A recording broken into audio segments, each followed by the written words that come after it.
You're listening to 70s Flashback from BBC Radio Humberside, and it's more fan club frenzy for you. No one can fail to remember great bands from the 70s that glittered and were very glamorous. And this band possibly had the most glittery name of them all.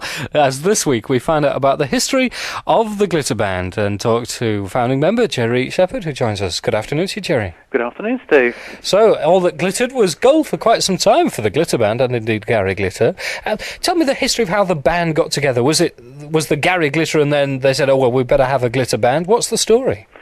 Well, it was a bit like that, but Gary was actually singing with us before he became Gary Glitter, when he was Paul Raven, and I was playing in a band doing the clubs, and he was singing with us. And he left and linked up with Mike Leander and did Rock and Roll Part 2, and they needed a band on the sort of fairly promptly as the record started going up the charts, and we got the call. Mm. And we got this box of clothes. I remember Mike coming down to the rehearsal rooms when we were working out our sort of dance routine for Top of the Pops, and this big box of clothes arrived, and it was like a sort of dressing up party, and on it went, and that was that. And the Glitter Band was formed. As easy as that. Yeah. What about the glitter, the Gary Glitter and the Glitter Band sound? It had those sort of strident guitars and what have you. Was that your idea? Was that something already in place as you came to it? Well, that was something that was in place. That was all Mike's idea. I mean, Mike Leander, who produced and co-wrote all Gary's hits and produced us, was a very successful producer in the 60s. If nobody hasn't heard of him, worked with the string arrangements with the Beatles and the Stones and various people. So he'd been around a long time, and he just, I don't know how he came up with it, but he just came up with the idea of shooting the guitar in a different way and getting that sound together with the saxes, and also double tracking the drums, which was a strange thing to do at that time. And that sort of really became the Glitter sound. With also, we used to stand there for sort of about 3 hours doing the famous hand claps as well, along with the drums. And we used to say, "Oh, Mike, I can't do it another. We've done it 150 times already." And he used to say, "Well, I'll tell you what to do," he said. "Every time you clap, count a pound note." A bit of inducement, yeah. A bit of encouragement. Yeah. I mean, did you treat it as where serious musicians who are were just going along for the ride with all the dressing up and the dance routines or whatever? Well, it was just great fun, I mean, as I say, the band was in place already and had worked with Gary as Paul Raven for a short while before. So the band was all in place. I mean, then when it started taking off, because of the horrendous commitments of being in a successful band, I mean, it's not just all swigging champagne and sitting around doing nothing and being chased by women. I mean, believe it or not, it can be quite grueling. I mean, there's some intense schedules. I mean, probably not as grueling as it is today for people like the Spice Girls and those sort of people when they were on their way up. But, I mean, there's some very, very long days and early starts. And some of the guys just couldn't cut it. I mean, it was just too much. I mean, and they had other commitments. And so we were lucky enough to get very early on, the people in the band that seemed to gel together quite well. John Springate came in very early on, Pete Phipps, Tony, Harvey was already there. And we all just got on very well, so that made a sort of good chemistry. And we all came from the same sort of background of sort of 60s R&B and sort of Britpop from the 60s. So we all liked the same sort of stuff. And so luckily we all got on quite well. There weren't too many really bad punch-ups. So when did how did the Glitter Band as a separate entity, if you like, came along? Because I think that was quite unusual, wasn't it? For you'd have someone and the band, and then the band comes along and starts to steal the limelight to a degree. Well, yeah, I think only the Shadows really succeeded in doing that before. It was quite unusual. It was really, I think it was a case of us blackmailing our management, which was Mike Leander and his partner, and we were always sort of promised that we'd have a go at doing some, releasing our own record. Yeah. And we used to hassle them about it. And after a couple of years went by, we actually said, right, we're going to do our own record. You promised us we could. And I think they threw us in the studio.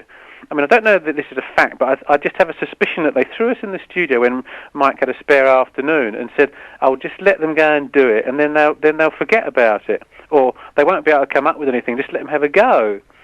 So that's what happened. We went in, and we sort of came up with Angel Face. On the spur of the moment, we had nothing really before we went in.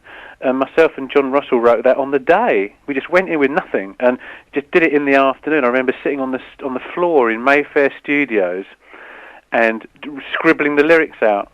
And we did it, and I went in the booth, didn't really have a clue what I was going to do, and just sang it off the top of my head to the backing track that we'd sort of somehow stitched together, and Mike quite liked it.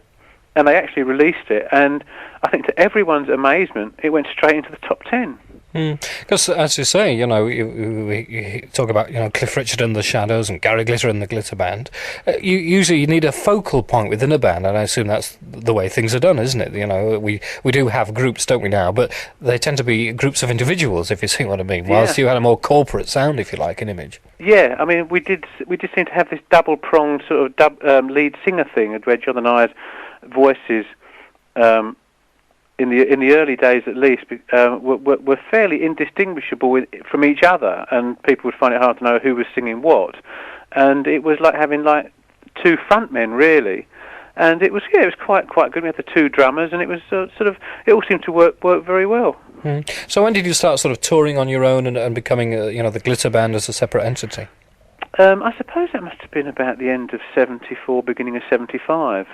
I mean, Rock and Roll Part 2 was a hit in 72, so we did a couple of years, quite gruelling schedule, touring around, and then it must have been late 74, early 75 when we started just going out on our own touring.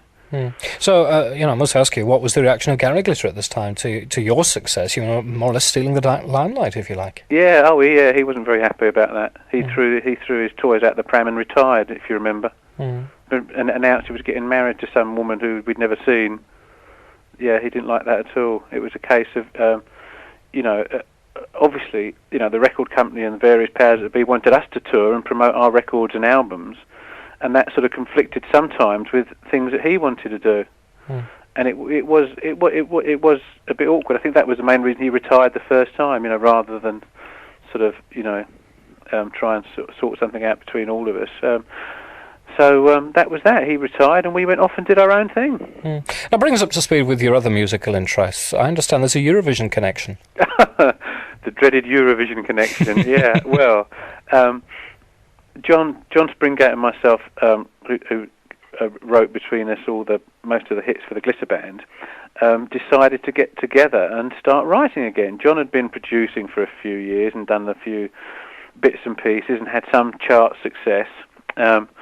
With Nicky French, who re-recorded Total Eclipse of the Heart, which John produced. Yes, I remember that, yeah. And anyway, so that just leads us into the fact that John and I started writing together, and we came up with this song called Don't Play That Song Again, and John said, it'd be great for Nicky to do this, let's put it in for Eurovision, and we did that, and it got through, and... you sound surprised yourself, actually. I was amazed, actually, because, I mean, if you can think of the amount of writers, I mean they get thousands of entries from wannabe writers. I mean it's one of those things that can throw up things and make people, and it can also generate quite a bit of money from it as well. So you get thousands of entries, and it's a bit of a lottery in a way. And you think, well, yeah, you put it in and see what happens, and you get a little note from the BBC once every few weeks saying, congratulations, you have succeeded in making it to the final 24 in the Song for Europe competition. And you go, that's nice, and then, a few weeks later you get another one saying, well, we're very pleased to tell you that you're now in the final 8 of the Song for Europe competition. Oh, it's going to be voted on radio too, and it just goes down. It's like torture. And then they have this radio vote, and then it gets through to the final 4. They write you another nice little letter until you're going to be on TV, and you have to go and get your suit out the wardrobe and sort of get a haircut and go down there and go on that, and you sort of think, oh well, this is okay, and then you win, and you get representing Great Britain, and all of a sudden, people like the Prime Minister are sending telegrams and things saying, congratulations, hope you do well representing Great Britain in the Eurovision Song Contest, and it's all a bit unreal, And that goes on it takes your life over for 6 or 7 months. Now, the song was called "Don't Play That Song Again," which was rather You must interesting. have a copy, Steve, surely. I'm not sure that we have, to be quite honest. Oh, what a shame. But anyway, so obviously, the song did that spur, even though the song, wasn't that well received, shall we say, by a European audience, did that spur you into action as regarding any of the writing? Well, yes. I mean, our sort of remit was to get together and put some time into doing some writing. So the whole Eurovision thing really put us off our sort of pace, really, because that's what we wanted to do, just write some stuff. And then, like I say, that took over 7 months of our lives, doing that and organising that. So now we've only just got over that, and we'd talk back into sort of some serious writing again. But of course, we'll be slotting another song into Eurovision this year, just in case. Just to see if it happens again? Just see if we can do any better than last year, because I think our song came the worst ever in any UK entry, which I take great pride in telling people that. Well, it's certainly a distinction, isn't it? It certainly is. I think it's great. And as for the Glitter Band itself, I mean, there's a very active interest on the internet about what you're about these days, because, you're still doing the business, aren't you? We're still out there. Occasionally people like to sort of have a bit of glam rock at their do, and so we still Pete Phipps and myself keep the band going, and we've got a couple of great people in the band. We've got Dave Glover playing bass and singing, and we've got a lovely young lady, Australian lady called Marilyn Bear, who plays drums, violin, piano, who's a fantastic musician as well. And we go out and we dress up and have a bit of fun and do all the glam rock stuff, and we do a bit of glitter band stuff and some other hits from other people, and it's great. Do you find that the audiences who see you, are they all ages? Are they teenagers today? Who are they? They're pretty much all ages, really. I mean, we also seem to be doing an awful lot more work in Europe. In Germany especially, they seem to love all the sort of 60s and 70s stuff. So we seem to be doing sort of ever-increasing more work over there, which is quite nice. Not so much over here. Well, it sounds as if you're busy enough. I'll not keep you any longer. Thank you very much indeed for your time today. It's been a real pleasure to talk to you, and wish you all a success for the future. Thank you very much. Thank you very much indeed. That's Gerry Shephard from the Glitter Band.